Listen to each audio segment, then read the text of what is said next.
qilib o'quv markazingizga har oy muntazam yangi yuzta mijoz, ya'ni o'quvchi olib kirish tizimini kursi bo'ladi. Men ismim Shohjahon, biznesdagi integratsiya orqali savdolarni 2-3 barobar oshirishga yordam beraman. Hozir sizga umumiy ta'lim loyihasida, ya'ni o'quv markaziga qanaqa qilib har oy 100 ta yangi mijoz keladigan tizim qurganimizni real loyihada ko'rsatib beraman. Ya'ni biz qilgan ishimizni loyihasini razbor qilib beraman. Agar siz ta'lim sohasida faoliyat yuritsangiz, ya'ni tadbirkor yoki marketolog bo'lsangiz, bu video siz uchun foydali. Xo'p. Birinchi o'rinda o'quv markazi haqida qisqacha ingliz tili o'quv markazi Toshkent shahrida joylashgan. Umumiy hozir ya'ni qolgan ma'lumotlarni A nuqtasini ko'rib chiqib aytaman. Birinchisi A nuqtasi biznesda 220 ta o'quvchisi bo'lgan va 2-3 ta administratsiya aralash call center ishlaydi. Ya'ni 2-3 ta odam ham administratsiya ham call center vazifasini bajarardi. Agar siz o'quv markaz, bog'cha katta ehtimol bo'lmasliku, ta'lim yoki o'quv markaz sohasida ishlasangiz, siz katta ehtimol bilan sotuv bo'limi bilan, ya'ni sotuv bo'limini ikkita bo'lim ishlash kerak. Birinchisi call center bo'limi, ikkinchisi administratsiya bo'limi. Nimaga unaqa deyapman? Call center bo'limi o'z-o'zidan agar o'quv markaz, ya'ni tashrif buyuradigan offline o'quv markazi bo'ladigan bo'lsa, o'z-o'zidan sotish ehtimoli pastroq bo'ladi agar siz konversiya baland qilmoqchi bo'lsangiz. Bu yerda qanaqa voronka bo'lgan? Qanaqa voronka qilgan yaxshi o'quv markazida? Call center asosiy vazifasi tashrif buyurishlarning sonini ko'paytirish, administratsiya vazifasi tashrif buyurganlardan sotuv qilish.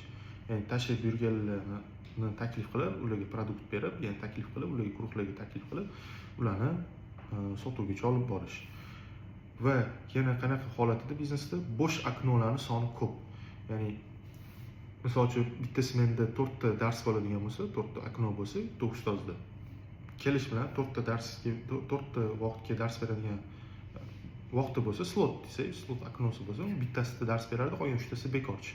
Bu ko'pincha fiks oylik to'laydigan o'quv markazlari uchun qiyin bo'lishi mumkin, sal minusga kirishi mumkin, chunki ular fiksaga to'laydi, ustozga, lekin aniq emas, o'quvchi soniga emas. Ba'zi o'quvchi soni va fiksa aralashib to'lash mumkin. Xo'p. Endi A nuqtada marketingda nimalar bor edi, nimalar qilingani, nima muammolar bor edi. Lead narxi qimmat. Lead narxi o'zim hisob-kitob olganda qimmat yoki arzonmi yoki qimmat emasmi bilishim mumkin. Uni YouTube'da kanalimga joylaganman, shu video orqali ko'rishingiz bo'ladi. Xo'p, boshida leadlar yaxshi tushib, keyin yana qimmat va sifatsizlashib ketardi. Reklama yongandan keyin 3-4 kun, balki undan ham ko'proq bir haftagacha reklama yaxshi natija berardi, ya'ni arzondan lead berardi, sifatliroq berardi nisbatan, lekin borgan sari sifati pasayib ketardi. Ya'ni men lead bo'lib qolmaganman, ya'ni men nomer qoldirmaganman yoki Toshkent shahrida yashayman va hokazo. Ma'lumot uchun o'quv markazi faqatgina offline xizmat ko'rsatadi. Viloyatlilar uchun bu muammo bo'lishi mumkin, ya'ni o'quv markaziga kelish. Leadlarning konversiyasi 10%. Bu o'zi muammo deb bo'lmaydi. Bu yaxshi ko'rsatkich, chunki nimaga? Bozorda 3% sotib olishga tayyor bo'ladi. Ya'ni agar 100 ta odamdan 3 tasi sizdan sotib olsa, bu normal holat, ya'ni bozordagi normal holat. Lekin 100 tadan 10 ta odam sotib oladigan bo'lsa, bu yaxshi, ya'ni sotuv bo'limi yaxshi sotilgan. Xo'p, bu yerda to'g'ri sotuv bo'limi to'liq shakllanmagan edi-yu, lekin ishlaydigan xodimlar, ya'ni call center administratorlar yaxshi ishlashga, ya'ni xato qilmaslikka harakat qilib, sovuq, ya'ni auditoriyaga, begona odamlarga ishontirib sota olishgan. Keyingi muammo, leadlar viloyatdan ko'p tushardi. Agar misol uchun siz o'zingiz hududingizdagi odamlarni jalb qilmoqchi bo'lsangiz, lead qilib olmoqchi bo'lsangiz, bu yerda уже ko'proq nastroykani ko'rib chiqish kerak bo'ladi yoki boshqacha voronkalar qilish kerak bo'ladi agar siz o'zingiz hududingizdan mijozlarni lead qilib olib kelmoqchi bo'lsangiz. Xo'p, natijalarni ko'rish mumkin. $3000 sarflanib, $2 atrofida lead tushgan, umumiy leadlar soni 1,5 mingtadan oshiq. Bu 1,5 mingtaning ichida viloyatli ham bor edi, sifatsiz ham bo'lgan va shu ko'p holatda to'g'ri kelmaydigan yoki to'g'ri keladigan, ichida to'g'ri keladigan leadlar ham bo'lgan. Buni men yoqmaganman, biz yoqmaganmiz. Bizdan oldingi komanda ishlashganida shunaqa natijalar bo'lgan. Keyingi muammo, SMM Reels bu target kreativlarga teng. Ya'ni nima demoqchiman? SMM komanda ishlatsangiz yoki SMM menejer ishlatadigan bo'lsangiz, ular sizni reputatsiyangizni quradigan, brendingizni quradigan, brend taniqligingizni oshiradigan kontentlar qilib berishadi ko'pincha holatda. Shunaqa kontentlar ham bor, progress qilib sotuvga olib boradigan kontent strategiyalar tuzib ishlaydiganlar bor, lekin ko'p holatda target uchun alohida ishlanilmaydi. Ya'ni nimaga ular umuman o'sha kontent qanaqa ish olingan bo'lsa, ya'ni bir oyda 15 ta 20 ta yoki 10 ta kontent planga kelishilinadi SMM Communication Manager bilan va o'sha olingan 20 ta dona video o'shalar ham xuddi shunaqa targetga yoqiladi. Bu katta ehtimol ishlamasligi mumkin agar siz kontentingizni qanaqadir shunga sotuvga mo'ljallanmagan bo'lsa. Absolyutno siz SMMda hammasini sotuv uchun mo'ljallanmaysiz. Target kreativda siz qanchalik aniq sotuvga mo'ljallangan materiallar bilan ishlaydigan bo'lsangiz, shunchalik effektivliroq. Xo'p, biza nima ishlar qildik bu yerda? Qilingan ishlar.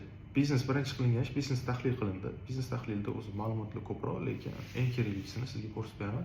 Mijozlarning 70% 25 yoshdan kattalar.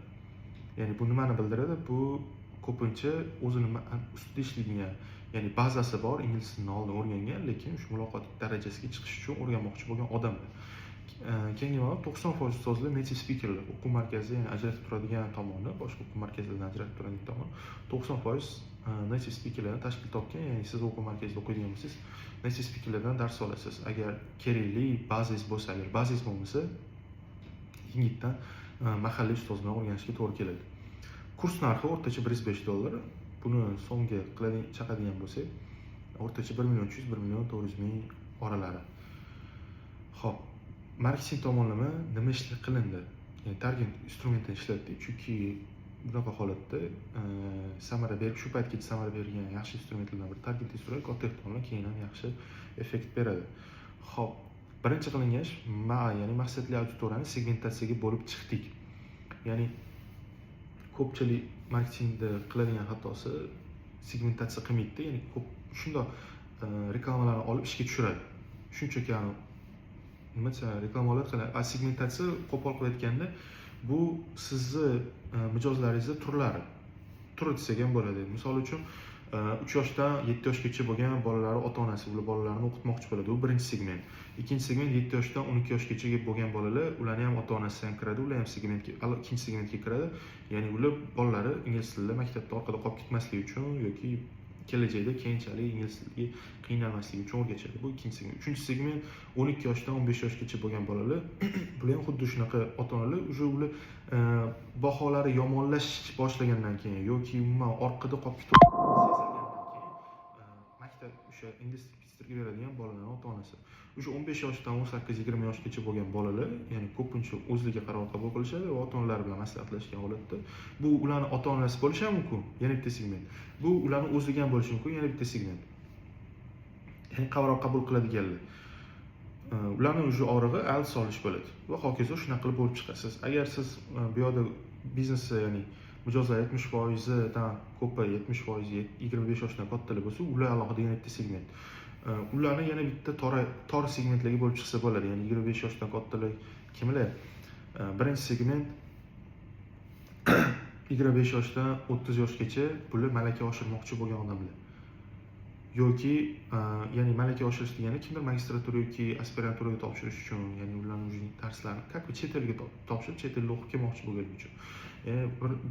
Yana 30 yoshdan kattalar bor, ular o'sha chet ellik hamkorlar bilan muloqot qilish uchun va hokazo ketaveradi. Keyingi qilingan ish har bir segmentda tilga bog'liq bo'lgan og'rig'iga yechim bilan yopadigan kreativlar matn yozildi. Ya'ni siz o'zingizni mijozlaringiz segmentlarga bo'lib chiqqaningizdan keyin, o'z ishlamoqchi bo'lgan auditoriyalar segmentga bo'lib chiqqaningizdan keyin, ularni individual og'riqlari bo'ladi. Hammasini hech qaysisini bir-biriga o'xshash tomonligi bo'lishi mumkin bo'lmaydi. Ko'pincha holatda bo'lishi mumkin, lekin baribir individual podxod qilgan yaxshi har bir segment uchun.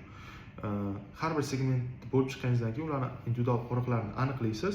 Og'riqlari aniqlangandan keyin o'zingizning taklifingizni, ya'ni agar sizda ingliz tili kursi bo'lsa, ingliz tilida bo'ladigan ichidagi offerlaringizni, takliflaringizni ularga bitta-bitta og'riqqa yopib chiqsangiz bo'ladi. Bizda asosan og'riq nima edi? Misol uchun aytsak, yillab ingliz tili o'rgangan, maktabdaligida, maktab bitirgandan keyin repetitorga borib ko'rgan, lekin hali ham muloqot qilish darajasiga chiqa olmagan, qiynalgan. Siz xuddi shu maktabdagi yoki umuman programmangizni qaytarib, faqatgina o'zingizning yoshingizga to'g'ri keladigan darajada qaytarib, muloqot darajasiga chiqsangiz bo'ladi. Bu shunaqa taklif bo'lgan. Bitta segmentda bitta taklifi. misol qilib aytdim. Har bir segment uchun 10+ kreativli syomka qildik. Ya'ni xuddi o'sha segmentlarga bo'ldingiz, har bittasini oriqni aniqladingiz. Endi har bittasiga o'sha 10 ta oriq bo'lsa, 10 ta oriqga yechim beradigan video syomkalar, kreativli. O'shalar qilindi. Bu o'zingizda ham qilsangiz bo'ladi. Biz undan tashqari influencerlar bilan ham ishladik, kooperatsiya qilib, ya'ni barterga ishlangan ona va lifestyle blogerlar. Ona bloger bilan ishlaganimizning sababi o'zini farzandini ingliz tiliga bermoqchi bo'lgan ota-onalarni jalb qilish uchun. Lifestyle bloger, ya'ni u faqatgina lifestyle emas, o'zini kundalik hayotini, ishlashini, o'zini sohasida qanchalik harakat qilayotganini, shunaqa hayotiy tarzda motivatsiyasini, boshqa kundalik hayotini ko'rsatadigan bloger. Ya'ni u o'zini ustida ishlash uchun ingliz tilini o'rganayotganini va umuman bu narsa uni ishiga qanaqa ta'sir qilishini va shundan keyin hayoti qanaqa o'zgarishini shu blog orqali ko'rsatib, shu orqali ishlandi. Xo'p, kreativlarni o'zida progress qildik. Bu qanaqa deydigan bo'lsak, oddiy kreativlar bor, kreativlarda progress qilinishi bor. Agar siz oddiy kreativ bo'ladigan bo'lsangiz, shunchaki orig'ini aytib chaqirasiz uni, unga taklif berasiz, hozir ro'yxatdan o'ting deysiz va sizga aloqaga chiqaman deysiz. Qisqa qilib aytsa, oddiy kreativ shunaqa. Kreativning o'zida progress qanaqa bo'ladi desak, u sразу ingliz tili yoki oriq bilan boshlamaydi, u o'zini ilhomlantiradigan mavzusi bilan ochib beradi. Ya'ni boshqa odamlarni ilhomlantiradigan, mazza qiladigan, uni ichida tomoshabin mazza qiladigan mavzu bilan boshlaydi. Misol uchun, men 25 yoshimda o'zimni birinchi avtomobilimni xarid qildim. Bu narsaga nisbatan tezroq erishdim deb o'ylayman, chunki ko'pchilik o'sha 30-35 yoshida davlat ishida ishlab turib yoki oddiy kanalda xizmat ko'rsatib olayotganda, men 25 yoshimda erishdim. Bu narsaga men turli xil yo'llardan sinab ko'rdim va menga eng zo'r ishlab bergan yo'lim mana shu chet ellik hamkorlar bilan ishlaganim bo'ldi. Nimaga? Chunki ular bunaqa muammolari ko'p, ular ko'p pul to'lashga tayyor va men shu muammolarni hal qilishga tayyor edim, faqat ingliz tilini bilmasdim. Ingliz tilini o'rganishga ahd qilib, ingliz tilini o'rgandim va ularni topib, ular bilan переговорlar, ular bilan har xil muzokaralar o'tkazdim. Va shu borada men zo'r natija bergan narsa, ingliz tilini o'qishiga zo'r natija bergan. Shu o'quv markazida tez muloqotim oshganining sababi, mana ustozlar bor, necha spikerlar bor edi, hamma dars 100% ingliz tili bo'lgan. Men o'shalarni o'rganib, o'zimni bazamni, ichimdagi fundamentimni chiqarib, gapirish muloqot darajasiga chiqdim. Agar siz ham shu muloqot darajasiga chiqishmoqchi bo'lsangiz, minni sizni yoshingiz uchun mo'ljallangan programmada siz ingliz tili kurslarini taklif qiladi va hokazo. Mana shu program. Bunaqa ko'p bo'lmadi, asosan 5 ta, 6 ta atrofida shunaqa kreativlar ishlab chiqib test qilish uchun, lekin o'ziga yarasha yaxshi natija berdi. Umumiy holatda 50 dan ortiq kreativlar yaratib ishlatildi. Samarali reklama kampaniyasi yo'lga qo'yguncha test qilindi. Ya'ni shu narsa bor, siz qildingiz bo'ldi, mana shu ish beradigan narsa yo'q. Ish bergungacha siz boshqa yana kreativlar, boshqa podxodlar, boshqacha yo'nalishlar, boshqacha varonkalar test qilib ishlatib, ularni masshtablashtirishingiz mumkin. Targetda ko'p holatda bitta qanaqadir yo'nalish uzoqqa bormaydi. Tez almashib, tez o'zgartirib turish kerak bo'ladi. Siz qancha test qilib ishlasangiz, shunchalik samaraliroq bo'lishi ehtimoli yuqori. Natijalarni ko'rishingiz mumkin. Ya'ni qanaqa bo'ldi natijalar? Umumiy holatda $9,000 ga yaqin byudjet sarfladik. O'rtacha bitta lit narxi $1,5 atrofida, umumiy 5700 ta lit olib kirildi. Xo'p, yuqorida $2 dan bu yoqda 1,50 sent katta farq qilmasligi mumkin deyishingiz mumkin, lekin bu yoqda уже byudjet oshgani uchun 50 sentdan qanaqadir sezilarli darajada tejalgani bilinadi. Bu уже katta byudjet bilan, qanchalik ko'p byudjet bilan ishlasangiz, shuncha ta'siri seziladi. Endi 5700 ta qanaqa Toshkent shahrida yashaydi, ingliz tili darajasini aniq biladi, ya'ni belgilab ketadi. Bilmagan taqdirda ham beginner bo'lishi mumkin yoki shunaqa belgilab ketadi. Unga o'ziga to'g'ri keladigan vaqtlarni belgilaydigan 5700 ta lit olib kirildi. Xo'p, bu yerda ham konversiya o'rtacha 10% bo'lgan, ya'ni konversiya o'zgarmagan, 10% boya aytganda 10% edi, hozir ham 10%, shu paytgacha 10% bo'lib kelgan. Agar 5700 tani 10%ni oladigan bo'lsak, 570 ta odamga $105 dan savdo qilinsa, o'rtacha 70,000, 80,000 atrofi savdo bo'ladi. Matematika yo'q, matematika yo'q. Xo'p, endi bir nuqta, ya'ni bu tizim qanaqa darajaga chiqdi? Samarali natijalarni masshtablashtirish va takrorlash orqali muntazam 100 ta yangi o'quvchi kiradigan tizim yo'lga qo'yildi. Ya'ni bizni o'sha resurslarimiz yetadigan darajada lidlarni olib kiradigan lead generatsiya qildik va o'shalar orqali lidlarni qabul qilib konversiya 10% bo'lsa o'sha o'quvchilarni olib kirib o'sha o'quv markazi to'ldirishga faqatgina fokus qaratilgan. Endi bu resurslar, ya'ni o'quvchi ko'paygandan keyin o'z-o'zidan xodimlaringiz ham ko'payishni yo'lga qo'yishni boshlaysiz. Ya'ni ikkinchi holat 3 ta kollaborator va yana 3 ta alohida administrator ishlashni boshladi. Boya aytgandek 3 ta dona xodim, 2 ta 3 ta xodim alohida 3 ta call center ishlashi va yana alohida 3 ta administratsiya ishlashi va umumiy 6 ta xodim. Agar siz 100 tadan ko'proq o'quvchi xohlayman desangiz, xuddi shunaqa resursingizga qarab ish tutsangiz bo'ladi. 100 tadan o'quvchi olib kirsangiz bo'ladi, xuddi shu ishlarni qilib. Xo'p, ochiq oknoli qolmadi deyarli, barcha ustozlar band bo'ldi. Ya'ni yuqorida A nuqtasida birinchi holatda qanaqa edi? Ustozlarga 4 ta dars o'tadigan vaqti bo'lsa, uni bitta yoki ikkita yoki uchtasida dars beradi, bitta eng kamida bitta oknosi qolib ketardi. Ya'ni bitta dars 1,5 soat bo'lsa, 1,5 soat bekorchi qolib ketardi. Endi hozir hamma darslari band bo'ldi ustozlarning, ya'ni soat aytaylik 4 ta vaqt berilgan bo'lsa, dars o'tish uchun 4 ta vaqtda ham dars o'tadi. Agar siz ham o'quv markazida, misol uchun 10 tadan kuniga 10 tadan 30 kun keladigan bo'lsa, siz bemalol bir oyda 300 ta odam olib kirsangiz bo'ladi o'quv markazingizga. Shunchaki ana tashriflar. O'rtacha siz tashriflardan, ya'ni siz bilan gaplashib, umuman muloqot qilib, sizni mahsulotingiz haqida xabar olganlardan jonli xabar olgan o'rtacha 30% pul to'lab o'quvchi bo'lib qoladi. 300 tani 30% 90 ta atrofida, 90 ta 100 ta atrofida. Siz buni oshirsangiz bo'ladi, qanchalik siz o'sha resurslaringizga qarab, undan ham ko'proq qilsangiz bo'ladi, 100 ta yoki 200 taga yaqin. Lekin bu loyihada o'rtacha 60-70%. Ya'ni kuniga 10 ta odam keladigan bo'lsa, 6-7 tasi depozit yoki umumiy 100% to'lov qilib o'quvchi bo'lib qoladi. Xo'p, bor xonalarni to'ldirib, qo'shimcha xonalar qurishni boshladi. O'quv markazida o'sha xonalari yetishmayotganida qo'shimcha xonalar qo'shishi, ya'ni yonidagi qo'shni joylarni arendaga olib yoki umuman ichidagi bu katta koridor bo'lsa, katta koridorni qisqartirib, xonalar qilib o'sha ko'paytirishni boshladi. Ya'ni ustozlarni ko'paytirib, o'quv markazi masshtablashish darajasiga chiqdi. Siz ham xuddi shu B nuqtaga tepadagi qilingan ishlar orqali qilsangiz bo'lib, shu darajaga chiqsangiz bo'ladi, bemalol resurslaringizga qarab to'g'irlab olsangiz bo'ladi. Bu bittada misol uchun universalniy 100 ta o'quvchi olib kiradigan tizim yo'q. Ya'ni universal tizim qurib shablon yo'q. Buni siz individual podxod bilan, ya'ni bir hafta hamma resurslaringizdan foydalanib ko'rib, kuchingizga qarab ko'rib, tizim yo'lga qo'yib olsangiz bo'ladi. Bunga bir hafta maksimum vaqt ketadi.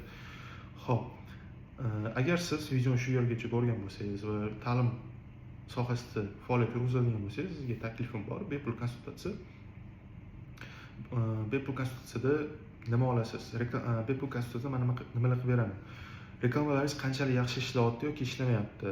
To'g'ri auditoriyaga reklamalar yoqilganmi?